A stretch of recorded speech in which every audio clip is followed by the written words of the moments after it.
Aloha. I hope you all enjoyed lunch. We're going to get started right now. Our next speaker, Richie. Gonna bring him up front.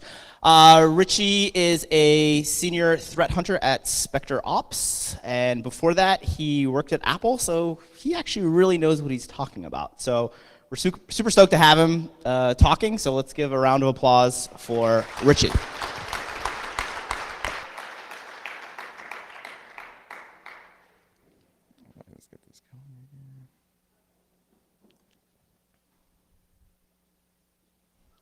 All right, thanks for everyone for coming out. Welcome to my talk, When Macs Come Under Attack. Mahalo to Patrick and Andy for throwing this event. This is awesome.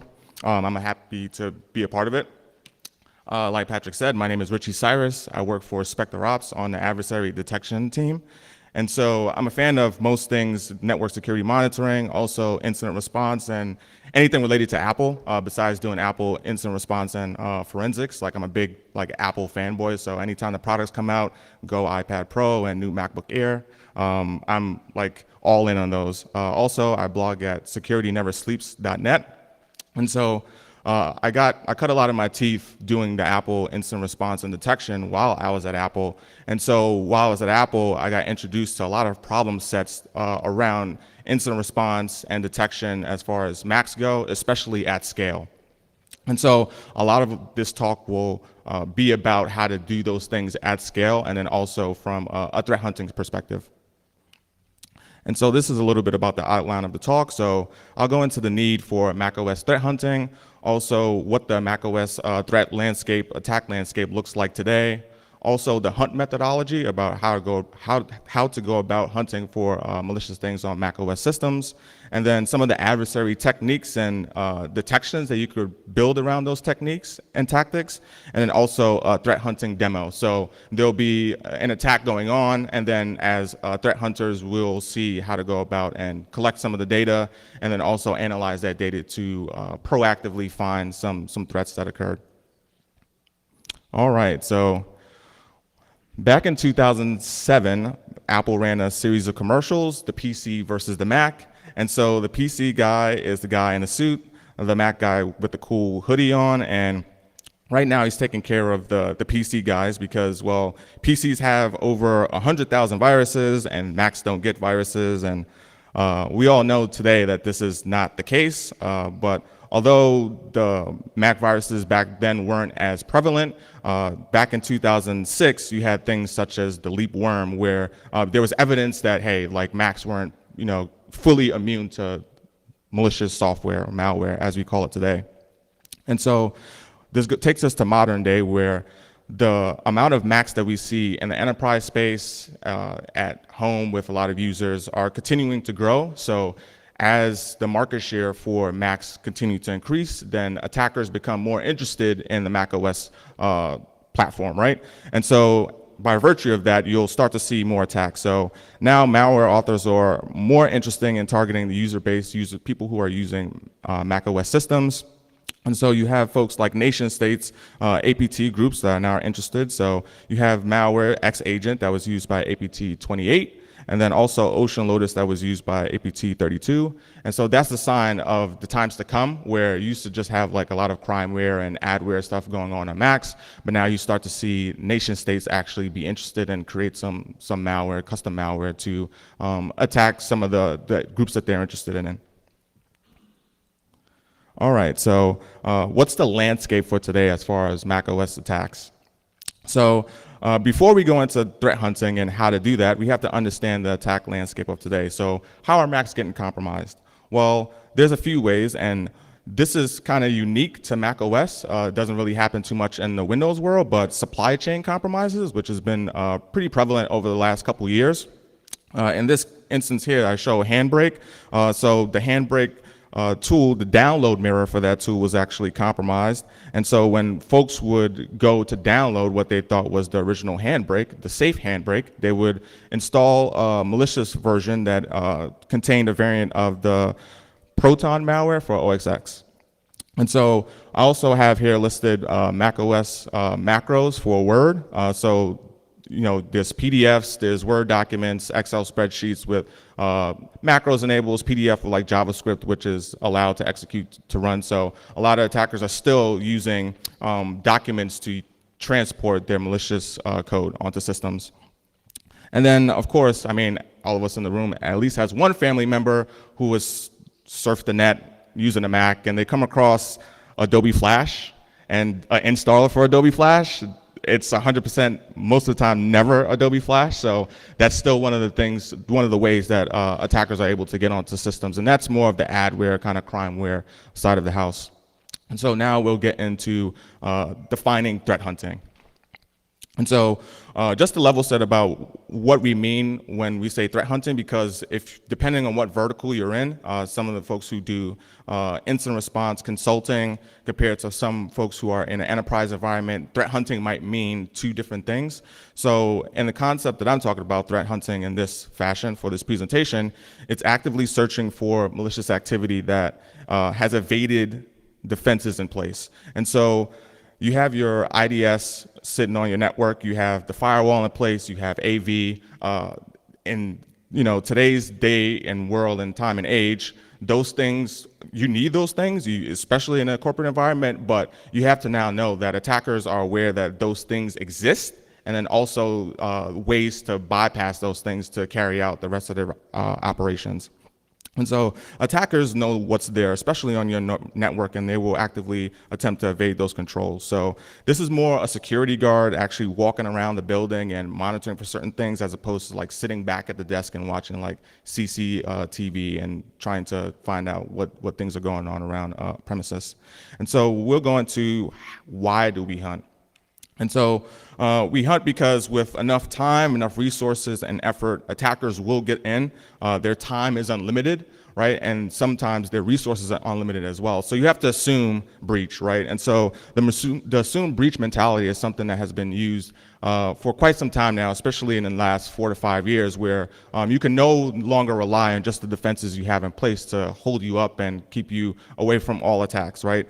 And so the mindset used to be, once attackers get in once, it's game over for the defender. And so my colleague Matt Graber at Spectre Ops introduced a mindset where if you start to embrace assume breach, then you introduce the attacker's dilemma into the equation, right? And so the attacker's dilemma being, just switching that around, an attacker has to just trip one of the detections that you built as an analyst in order to kick off the IR process, and then now you're well in the fight to actually get them off the network. And so also Michael Hayden from the NSA and CIA, former, he said fundamentally if someone wants to get in, they're getting in. You have to accept that. You're in the fight whether you thought you weren't or not, and then you're most certainly penetrated, right? And so this is a good premise of like why we actually have to do threat hunting. And so with that, it was like, okay, well, threat hunting primarily focuses on detecting activity after an attack happened because you're assuming that a breach has already occurred, right? And so how can we go about detecting attackers' activities and behaviors post-compromise, right? So it would be great if we had a repository of all tactics and techniques that attackers could use post-compromise and start to build some of our detections around that. Well, lucky for us, that's where MITRE ATT&CK comes into play. So MITRE ATT&CK is a framework for describing the behavior of cyber adversaries across the intrusion lifecycle. The majority of the framework is based around post-compromise tactics and techniques. And so it's pretty convenient to answer some of the questions and build out detections for your IR team. And so documented in the framework are tactics used by attackers to carry out operations. So that's some of the things like exfiltration, that's some of the things like persistence, privilege escalation, and we'll get into some of those. And then it also includes not only for Mac OS, but also Windows and for Linux. So you could use this across all of your OS platforms. And so how can we utilize this framework to start to do threat hunting?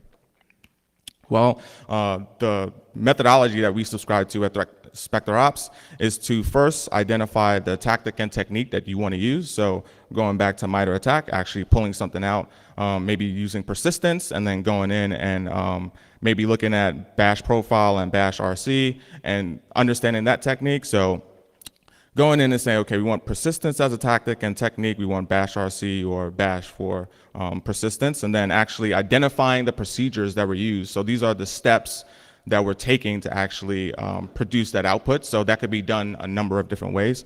On the Windows side, you could do it through, maybe like command line from cmd.exe, or you could do it through PowerShell, right? For Mac OS, you could do something custom built in a Mac O binary, or you could do it via terminal and the terminal prompt, right? And so the next thing after we identify the tactic and technique and then the procedures, we would go into identifying the collection requirements around that tactic and technique. And then next, identifying the scope. So the scope being how long we want to actually look for this activity on the network. And then also, like, what groups of computers do we want to start to hunt against, right? So is this all of your enterprise? Is this only your executives? Is this only your security team that has Macs? These are some of the things that you lay out in the scope. And then from there, you document your excluded factors. And so Palantir has an awesome framework, is the alerting and detection strategy framework. And so with that, you can also document some of those excluded factors, some of the blind spots from the detections that you have based on either a lack of analyst like skill set, whether it be a lack of like some gaps in your data, maybe you're not able to collect certain data needed to actually build out a detection. And so those sort of things will go into the excluded factors, and some of those gaps will lead into the next hunt that you perform. And so when you start to do this hunt methodology over time, you start to create a minefield for attackers. And so now an attacker has to be careful not to trip one of these techniques, and if they do, then the IR process kicks off, right? And so this is different than if you were to just build a wall for just one tactic. So if you just did execution and you built that whole wall out, well, then you're operating under assumption that an attacker can't come up with a new execution technique, and so you would be completely blind to whatever they do after that, right? And so it was good to build out your detections across numerous tactics. And so in order to start to create this minefield, you have to look into the data, right? What data gives you the best opportunity to create this minefield? And so with that, MITRE ATT&CK has a section which a lot of people don't really focus on, but it is the data sources section.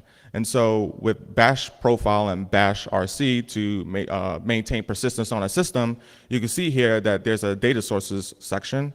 And within that data sources section, you see file monitoring, process command line, parameters, and process use of network. So these are some of the data sources you would need in order to build that detection to detect bash RC or bash being used to maintain persistence, right?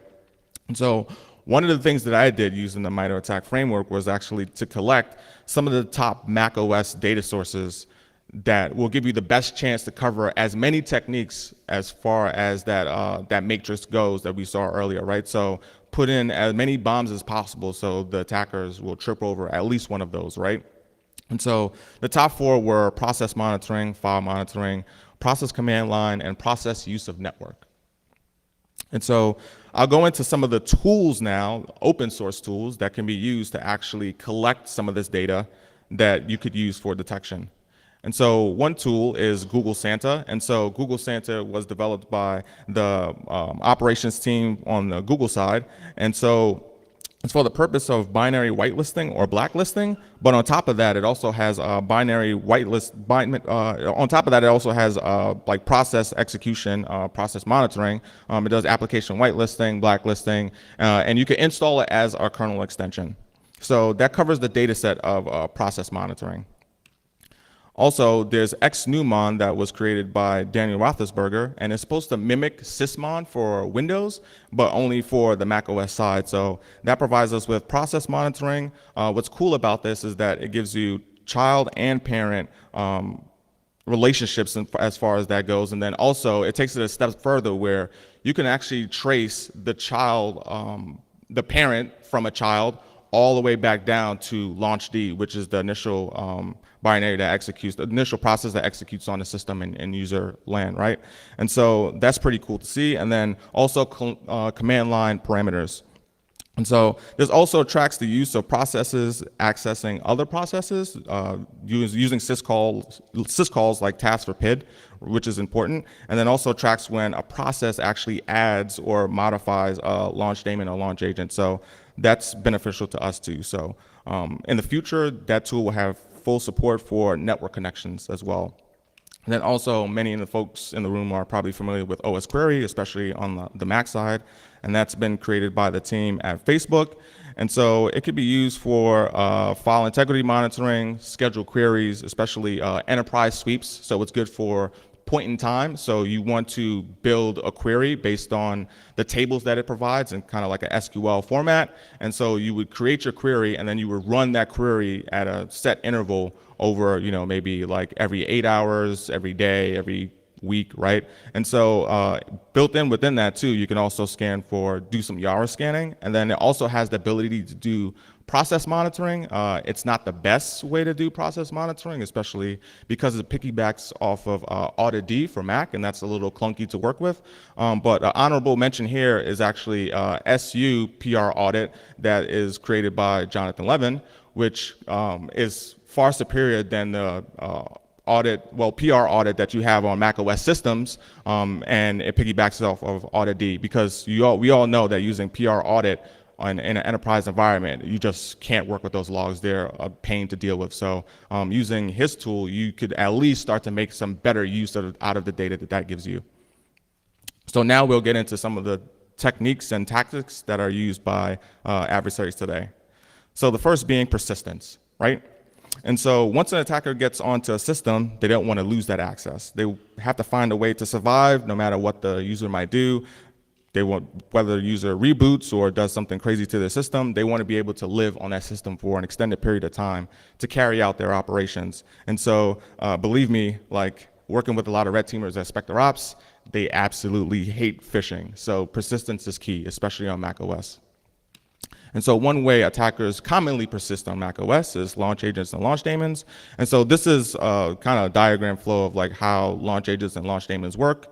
And so you have launchd that kicks off, and that loads the launch daemons from the system library, then launch daemons from the library, user library, and then also the launch agents are loaded from system library, and then the user's individual library and launch agents. So that's a quick synopsis on launch agents and launch daemons.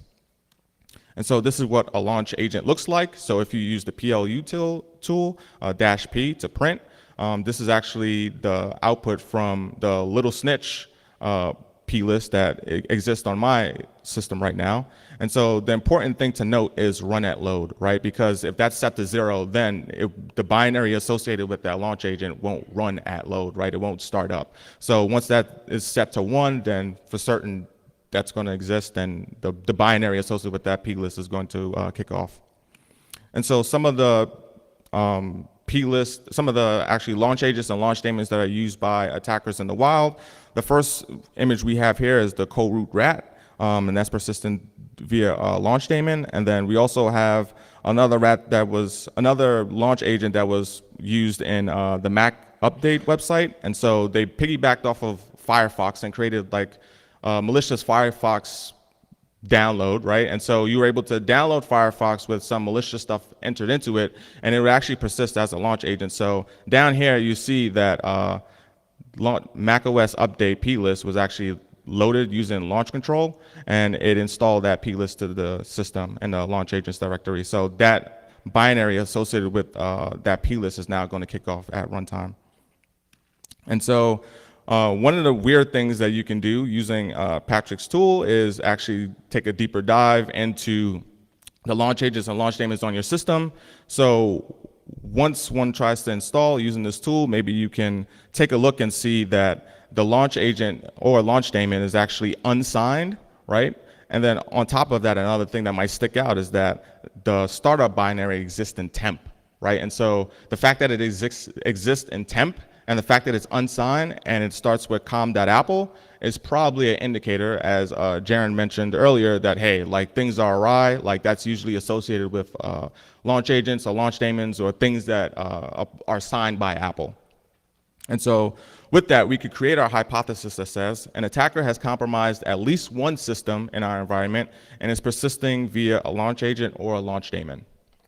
And so with that, I mentioned before that OS query is one of the best tools for using at point in time. So at this point in time, you collect all the launch agents, or you run a specific query that is designated to launch agents and launch daemons, and then at another interval, you would run that scan again, right? Just to make sure that everything is in line. So this is one query that you can actually run for OS query that will get you pretty close to where you want to be. So this is actually doing a join on the signature table and also the launch D table, right? And then is actually selecting all of those that the name is like com.apple and that it's not signed, so sign equals 0, right? And then also run at load is equal to 1. This will be basically every launch agent on your system that is unsigned, starts with com.apple, and is designed to run at load, right? And so that's pretty good, but it's not good enough. We have to go deeper.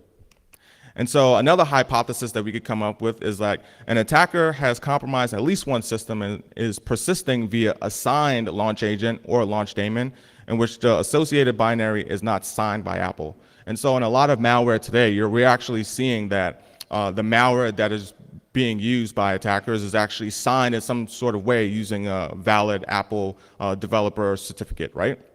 And so one way that we can actually build on our existing detection is say that we have a name like com.apple and it is signed, right? But the authority, the signing authority, is not software signing. So software signing in my testing is associated with Apple signed binaries. And so this is saying that if it's not an Apple signed binary, but it's signed and it starts with com.apple and is designed to run at load, well, then that's something that we might be interested in, right? Well, I mean, that's good, but it's not quite good enough. So let's go a little bit deeper. And so Josh Pitts actually introduced a blog post back in June or July where he stated that he could be Apple and so can anybody else, right? It was he created a way to actually trick the tools that existed out there on the internet, open source and also enterprise level tools, that unsigned code was actually signed by Apple. So it appeared to be signed by Apple when it wasn't, because it was through a misinterpretation of some specific code signing APIs, right? And so one of the requirements for this type of attack is that the unsigned code had to be an architecture of i386. And so we could use that to build on top of our initial detection that says it's com.apple, it's signed, the authority is not Apple, right? And then it's designed to run at load, but then that architecture is i386. So that will get us to a state where pretty much it'll cover a lot of the launch agents and launch daemons that we're worried about that starts with com.apple. Another thing that you could do is also look for launch agents and launch daemons in general and use a technique called stacking, where you just collect all of the launch agents and daemons on a system and then actually compare to see how many of those exist in the entire fleet, right? So if there's some of the common ones that are related to maybe like Spotify or Dropbox, right? Those have a higher spread across all the users in their environment. So in an enterprise of like 500, you might see that maybe like 30 or 40 times, right? But launch agents that are like one-offs, so maybe only one of those exists in the environment that makes it unique, then that's something you might want to key off of. So the next tactic that I'll go into is actually privilege escalation. And so once an attacker gains access to a system, more times than not, they have low-level privileges, but in order to carry out their objective, they'll actually need a higher level of privilege on the system, especially on Mac. So they'll need to modify some advanced settings, and in order to do that, it requires elevated privileges, right?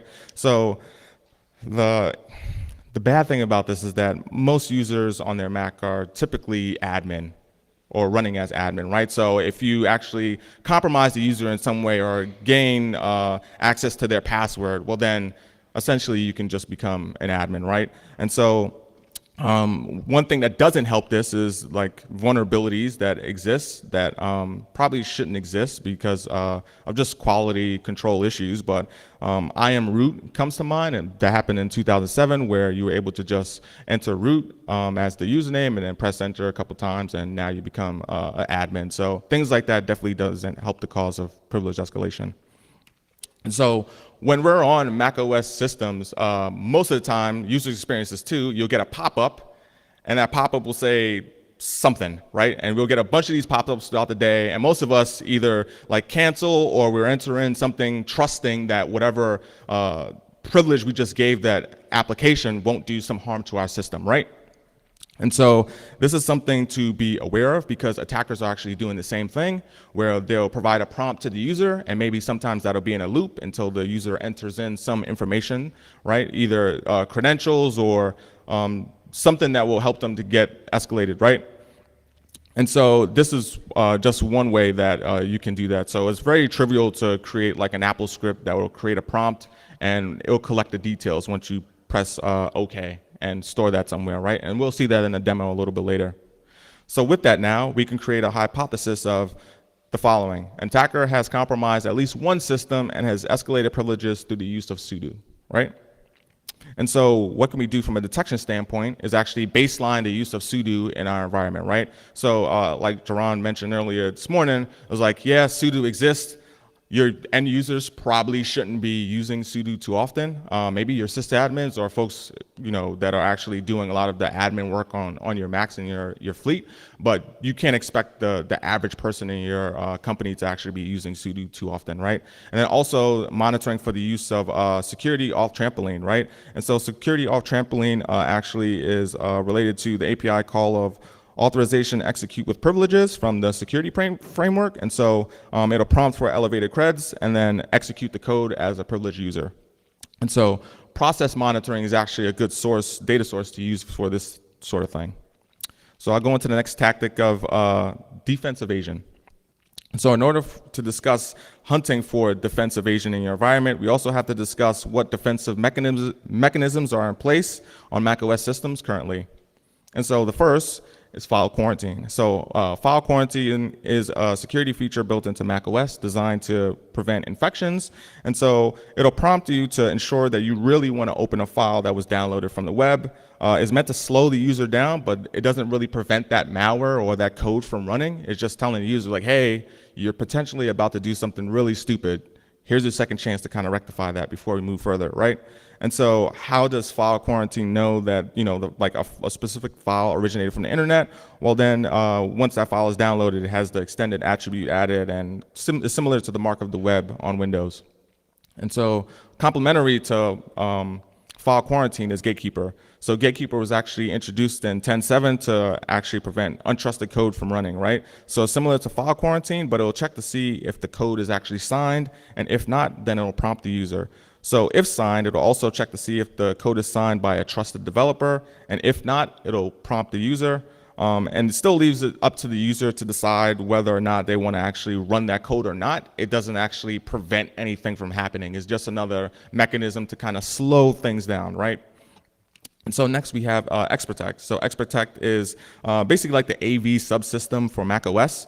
And so it's updated from time to time, although like as of recently, it hasn't been touched as much. But it's located in System Library, Core Services, XProtect, Bundle, Contents, and Resources. So if you actually do a strings on that, or if you dump that out, you can actually see some of the Yara rules that are used to detect malicious things on macOS systems. And we'll get into why that's not such a great thing. But there's also the MRT, which kind of also the malware removal tool that actually like abstract some of those things away, and you can't really see the contents of what Apple is trying to detect. But as far as XProtect goes, we'll see that this can be easily evaded.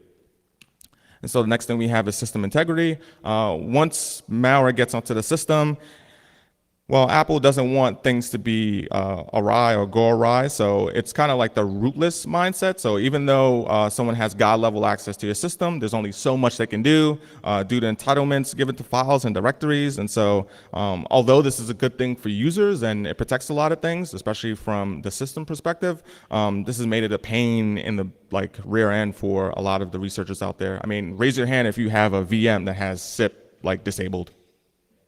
My point exactly. And so we have the Gatekeeper bypass. So Gatekeeper has been bypassed a lot, especially in modern day malware where the binary that's used, the malicious binary, is actually like signed using some developer ID, as I mentioned before.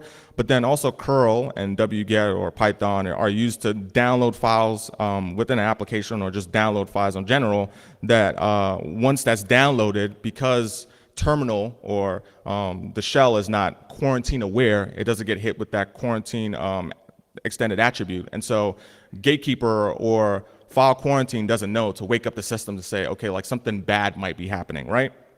And so the most recent example of this at the top is actually some malware masquerading as a cryptocurrency ticker. And so that was something reported by Thomas Reed and the Malware Bytes guys. And so thanks for that. And in this case, they actually use curl to download a file, and then they use Python to execute that. And so that's one way to bypass Gatekeeper. Another way is actually to basically remove the extended attribute associated with a file that was downloaded from the internet. And so that's another way that malware is attempting to bypass Gatekeeper.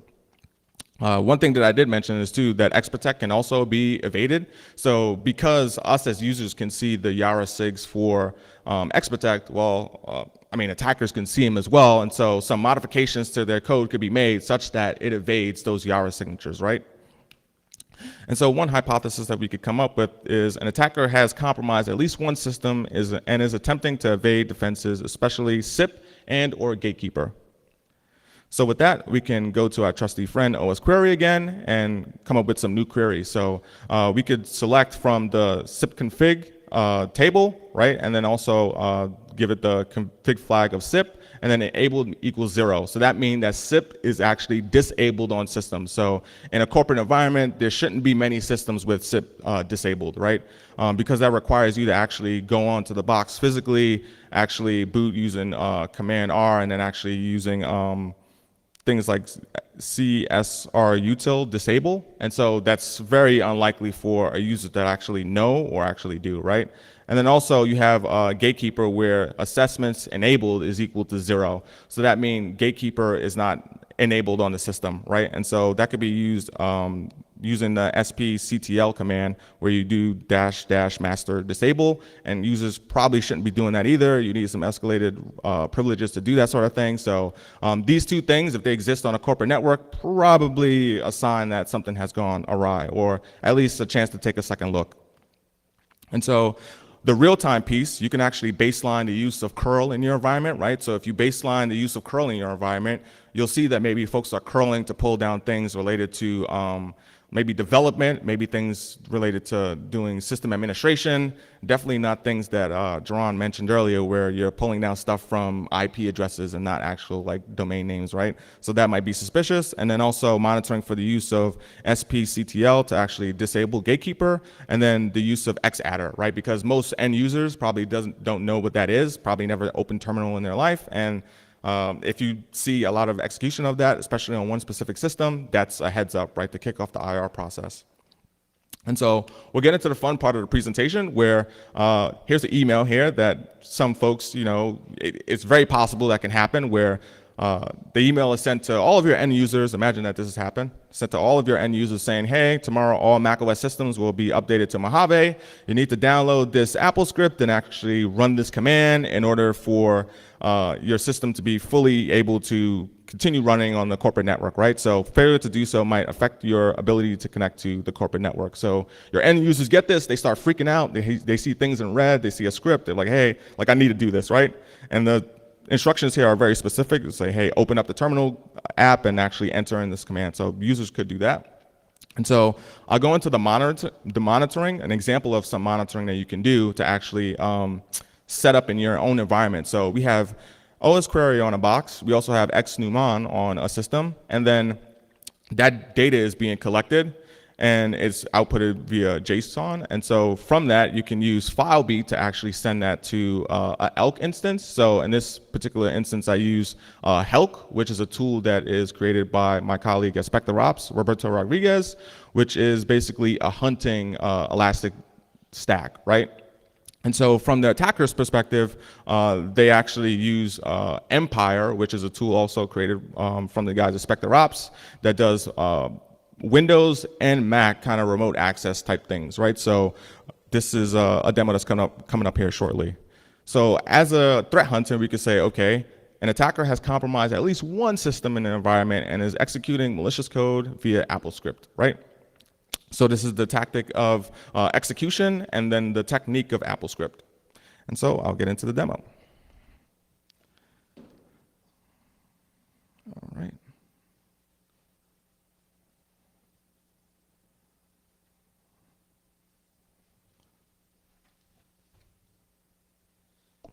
All right, we see that the user executed that command, and now we'll see the agent actually on the Empire side get kicked off, right? And so now, with that agent, they have full access to the system, and they're actually going to execute a module that will open an application and provide a prompt to the user, right? And so in this case, we're going to use the App Store because most folks, well, when it comes to the App Store, they're like, yeah, I need to download this app or make a change to some of the apps that I have on my system, right? So once this happens, we'll see that this is a totally realistic scenario that can exist.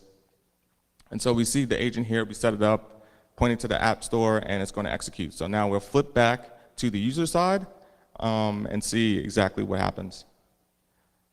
So once this gets kicked off, requires a password to continue. That looks pretty legitimate. It's using the actual App Store icon. And so they enter in their credentials, and then they press OK. It's like, OK, well, that's bad, but they don't know it's bad. And so we can see that it returns some results. So on the Empire side, we could go in and we could go to the directory that's associated with the agent that we just used to execute that command. And so we'll see here pretty shortly that that password was used, and it's not a really good one.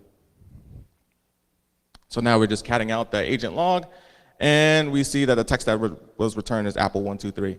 All right, okay, cool. So what can we use? What can we use this for? Well, now we can use an existing module that asks for elevated privileges, assuming that the user is running as an administrator on their system. And so with the credentials, we could put those in and actually run another module that will spawn sudo and then actually kick back another agent to be used, right? And so this agent will run in elevated context. And so that's executed because now they have the password. And so we can see that that agent came back. And now we're good to go. So now we're a privileged user on the system. And now that we're a privileged user, we could go ahead and do things like install launch daemons instead of launch agents, right? And so the way we'll do that, we'll try to blend in using some of the same techniques that Jaron talked about earlier this morning. It was like throwing in some com.apple in there, putting it in a hidden directory, and then calling it com.apple.network update. So yeah, I mean, most users won't be familiar with that. They won't even know that it's happening in the background, right? So on the user side, it's completely quiet. And so we'll see that that'll get kicked off here pretty shortly.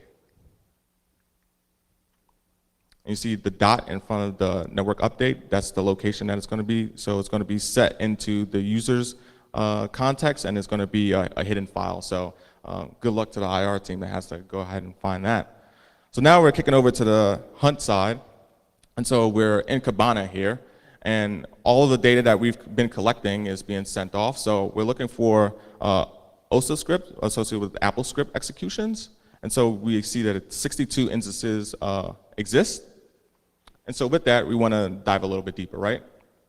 So we want to see anytime that the binary OSA script has actually been executed on the system, not just like OSA script, right? Because there's some command line parameters that can have that in there. So we see 4 instances, which is pretty rare. We started out with 29,000 events that came in. And so we see network update, the AppleScript that was actually executed to kick off the initial agent. And so from that, we can see that, okay, like there was another AppleScript that told App Store to open up and actually to enter in a password to continue. So now as an incident responder, as a threat hunter, because your hypothesis came true, well, you're a little suspicious. You go into the ancestors, which are the parents, and you see that Python exists, and that's usually a bad sign. So OSA script kicking off Python, that's not normal in an environment. So now we want to look at anytime we see Python being used, right? And so We have all the executions of Python, and then we see in the arguments field, we see some base64 encoding, right? So with that, we can actually decode that, similar to PowerShell and encoded commands. So it's pretty easy to do that. Opening up CyberChef right here, which is a great resource to use.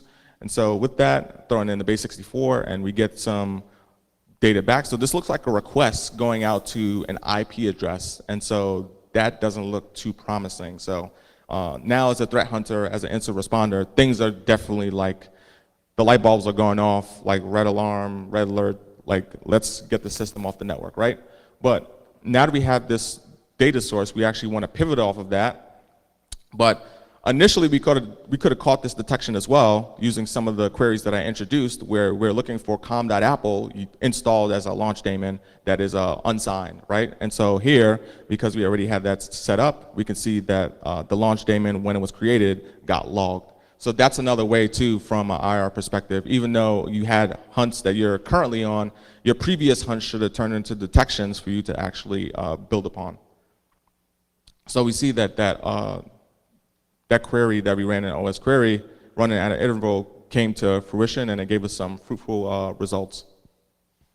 And so now we'll go into doing visualizing some of the things that are going on as far as command line arguments and sudo, because we see that they were able to install the launch daemon, but we don't know exactly how they were able to do that, because that it involves elevated privileges, right? So we know from the attacker's perspective how they went about doing that, but we don't know that from incident response perspective. So this is after the fact now. The hunt is over. We're actually performing incident response. So now we're looking for all arguments that were used in the logs that we have so far. And so we see that sudo was used. Okay, well, that's interesting to us, right? So let's exclude that out. And then also we want to see some of the command line parameters that were used when sudo was called. So we'll get to that here pretty shortly. So this is a great example of like how you can set up detections and also continue to hunt, building on existing techniques and tactics out there using the MITRE ATT&CK framework. So we see that we have bin sh that was used along with sudo, right? They actually called sudo, so that's a little weird because most of the time it comes from bin bash. And so we see that Python and sudo were used twice in the same command line argument, and so that only happened twice out of the 29,000 events that we had started with. So that's of interest to us. And so if we enter that in to Kibana and do a search for it, we'll see that, hey, like this echo, Apple123, that looks like a password that a user could enter in. Okay, now we know on this system that, hey, like things are awry. They at least got elevated privileges on the system, and we want to do some extensive analysis to see all of the things that could have happened. So that's the end of the demo. All right, let me switch back to the presentation here. All right.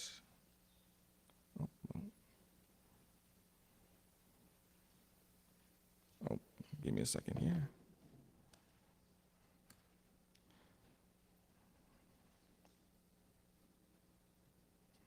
All right.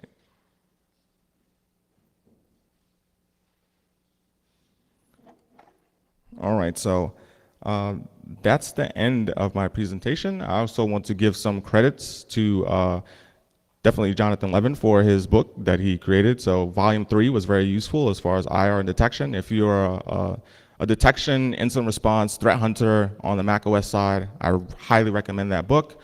Also, the stuff out there by Objective-C. Anytime that there's some malware that's been put out there or a user has come across, that's my go-to resource to actually pull apart some of the indicators from that, and also better than that, the tactic and the techniques that were used to actually build some really robust detections off of. And also some of the stuff that's put out there by Malwarebytes, especially the new cryptocurrency ticker that was put out there in the wild. So those are some of the resources that you can use, especially for IR and threat hunting on macOS. This time, I'll take any questions. You can find me at Twitter or at @RRCyrus. Thank you.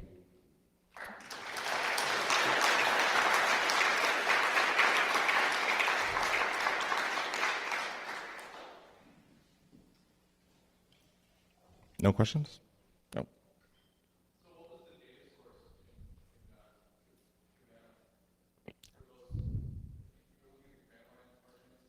Yeah, so the command line arguments, that data source actually came from xnewmon. So xnewmon was running on the system, and xnewmon gives you the process command line arguments, the process itself, and then also the ancestry back all the way down to the launch D. So the question was, what was the file source that was used or shown in the demo? Any more questions? Patrick?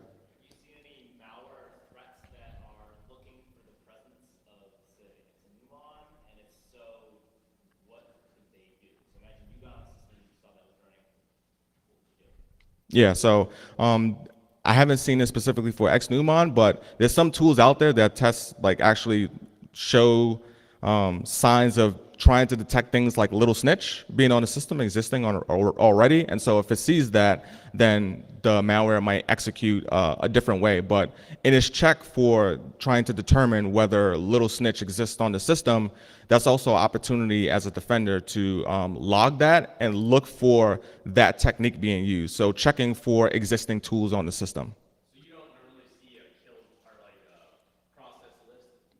Yeah, so that's another thing that you could key off of that you could probably do a detection for is that enumeration of a system. So the fact that someone used like something like PS or like top or something like that, if you have context around the host that came from, if that's someone in finance or someone that's in a sector that you wouldn't expect them to use that command, you could start to build detections off of that as well. Any additional questions?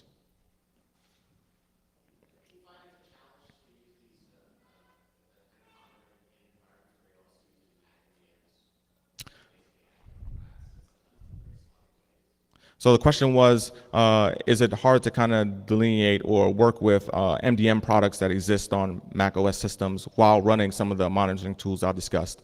It's not hard. So as a defender or a threat hunter, the first thing, well, the main thing that you want to do before you actually start to hunt, right, or build a hunt team, is actually start to baseline some of the activity or some of the tools or resources that are used on your system. So you would actually take like a gold image or baseline image and then understand what that activity looks like, right? And then now you can exclude that activity from whatever exists out there on user system. So you would know that you would have an MDM in place and what that MDM does from a system perspective, and then you would exclude that out. So that's one of the blind spots too, unfortunately, is that an attacker, maybe they get access to the MDM client somewhere on the environment, and now they're executing things on behalf of the MDM client where you just excluded that. But you would state that blind spot in in documentation.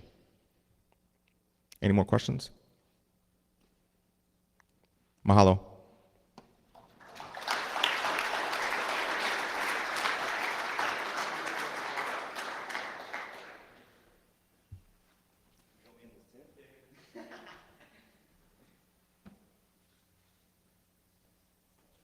Awesome, Richie. That was an incredible talk.